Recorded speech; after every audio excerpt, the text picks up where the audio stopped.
सास, बहू और ताबीज। सुप्रिया का रोज किसी न किसी बात पर अपनी बहू तारा से झगड़ा होता ही रहता।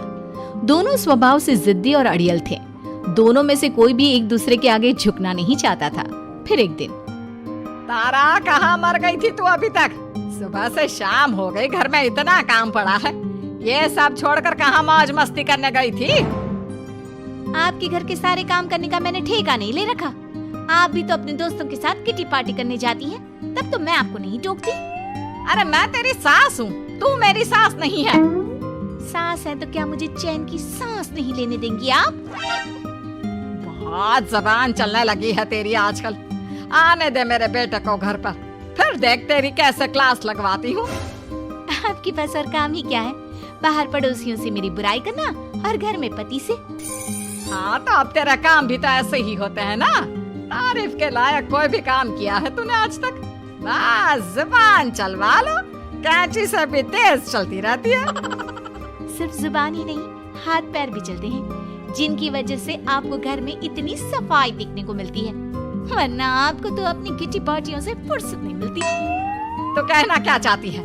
घर का क्या सारा काम तू खुद अकेले करती है? तो और क्या नौकरानी करती है? इसी तरह तारा और सुप्रिया में आए दिन लड़ाई होती। दोनों के दिन की शुरुआत ही एक दूसरे से लड़कर शुरू होती और लड़कर ही खत्म होती, मानो ये अब उनकी दिनचर्या का हिस्सा बन चुकी हो। शाम को तारा का पति वैभव घर आता है। वैभव को देखते ही उसकी माँ सुप्रिया उसके पास आती है और कहती है, बेटा वैभव, अच्छा हुआ जो तू आज जल्दी घर आ गया। देख ना तेरी बीवी सुबह से मुझसे लड़ी जा रही है। माँ की बातें सुनकर वैभव तारा को जोर जोर से आवाजें देने लगता है। क्या हुआ जी, इतना चीख क्यों रहे हो? तारा, तुमने आज फिर माँ से लड़ाई की? अरे लड़ाई मैंने नहीं की, शुरुआत पहले इन्होंने की थी। समझा दीजिए अपनी माँ को। मुझे कहीं भी आते जाते टाइम टोके नहीं, वरना मैं अपना सामान बांधकर मायके चली जाऊंगी। इतना कहकर तारा वहाँ से चली जाती है। ये सब क्या चल रहा है माँ? किसी दिन मैं आप लोगों के चक्कर में जरूर पागल हो जाऊंगा। आप लोग कभी प्यार से क्यों नहीं रहते? अरे वो हमेशा मेरी बातों का उल्टा जवाब देती है बेटा। अब तू ही बता मैं क्या करूं? तो आप उसे ताने मारती ही क्यों है माँ? वाह बेटा वाह, तुझे मेरे ताने दिखते हैं, उसका बात करने का तरीका नहीं दिखता। देखा नहीं वो किस तरह से बात करती है मुझसे। मुझे माफ कीजिए माँ, मुझे आप दोनों के बीच में पड़ना ही नहीं है। आप दोनों ही एक जैसे हो। इतना कहकर वैभव वहाँ से चला जाता है। वैभव के जाने के बाद सुप्रिया सोच में पड़ जाती है। धीरे धीरे समय बीतने लगता है और एक दिन सुप्रिया को पता चलता है कि उनके गांव में एक महात्मा ठहरे हुए हैं जो वशीकरण करना जानते हैं। तो सुप्रिया भागते हुए उन बाबा का पता ढूंढने निकल पड़ती है। इस बात की खबर जैसे ही तारा को चलती है, वो भी उस बाबा की खोज में निकल पड़ती है। अगले दिन सुबह, आज तारा और सुप्रिया दोनों ही बहुत अच्छे मूड में होती है।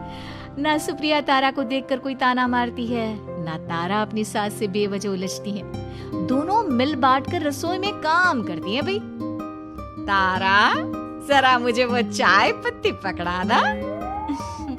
ये लीजिए माँ जी, क्या आप मेरे लिए भी चाय बना देंगी? अरे हाँ हाँ, क्यों नहीं।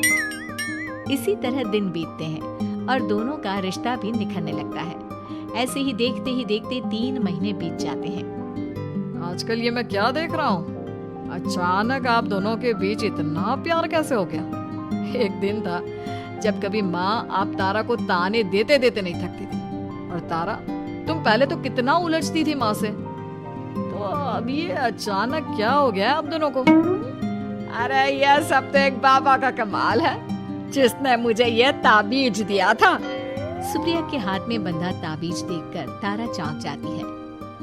ये ताबीज तो उस बाबा ने मुझे भी दिया था, आपको अपने वश में करने के लिए। इसका मतलब तू भी उस बाबा से मिलने गई थी? आपकी हरकतों की वजह से ही मुझे जाना पड़ा था।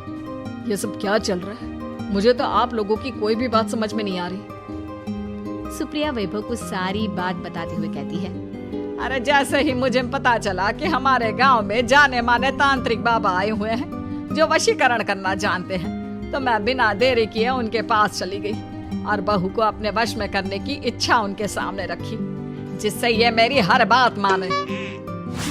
बाबा, मैं अपनी बहू से बहुत दुखी हो चुकी हूँ। वो मेरी एक बात नहीं मानती। आप कुछ ऐसा कीजिए बाबा जिससे मेरी बहू मेरी हर बात मानने लगे। पहले आप मुझे अच्छे से बताइए, आपको अपनी बहू से आखिर परेशानी क्या है? बाबा वो मुझसे कभी प्यार से बात नहीं करती। मैं उसे एक बात सुनाती हूँ तो वो पलट कर 4 बातें सुनाती है। आप कुछ ऐसा कीजिए ना जिससे मेरी बहू सारी बातें मानने लगे।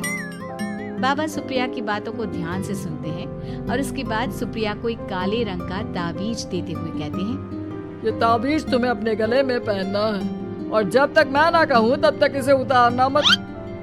तो क्या इस ताबीज की मदद से मेरी बहू मेरे वश में हो जाएगी? सिर्फ वश में ही नहीं, इस ताबीज के कारण तुम्हारी बहू तुम्हारे आगे पीछे भी घूमने लगेगी। लेकिन बस तुम्हें कुछ काम करने होंगे। कैसा काम बाबा जी? तुम्हें अपनी जुबान पर काबू रखना होगा। उससे जो भी काम करवाना हो हमेशा प्यार से बात करनी होगी। धीरे धीरे वो तुम्हारी मुट्ठी में आ जाएगी। अरे ठीक है बाबा जी, जैसा आप कहेंगे ठीक मैं वैसा ही करूंगी। तारा ये सब सुनकर चौंक जाती है। ऐसा ही कुछ तो मेरे साथ भी हुआ था जब मैं उस बाबा से मिलने गई थी। बाबा जी, मैं अपनी सास से बहुत तंग आ चुकी हूँ। वो हर रोज किसी न किसी बहाने मुझसे लड़ती रहती हैं। आप प्लीज कुछ ऐसा करिए ना जिससे मेरी सास सुधर जाए और मुझे बेवजह टोकना बंद कर दे। तारा की ये बातें सुनकर पहले तो बाबा सोच में पड़ जाते हैं। उसके बाद वो तारा को भी काले रंग का ताबीज पकड़ाते हुए कहते हैं, ये लो बिटिया, इसे अपने गले में पहन लो और जब तक मैं तुम्हें इसे उतारने के लिए ना बोलूं तब तक इसे उतारना नहीं। इस ताबीज को पहनने से तुम्हारी सास तुमसे प्यार करने लगेगी और दिन रात तुम्हारे आगे पीछे घूमेगी। ये सुनकर तारा बेहद खुश हो जाती है। बाबा, इस ताबीज का असर कब तक होगा? अगर तुमने मेरी सारी बातें मानी तो इस ताबीज का असर तुम्हें 2 दिन बाद ही दिखने लगेगा।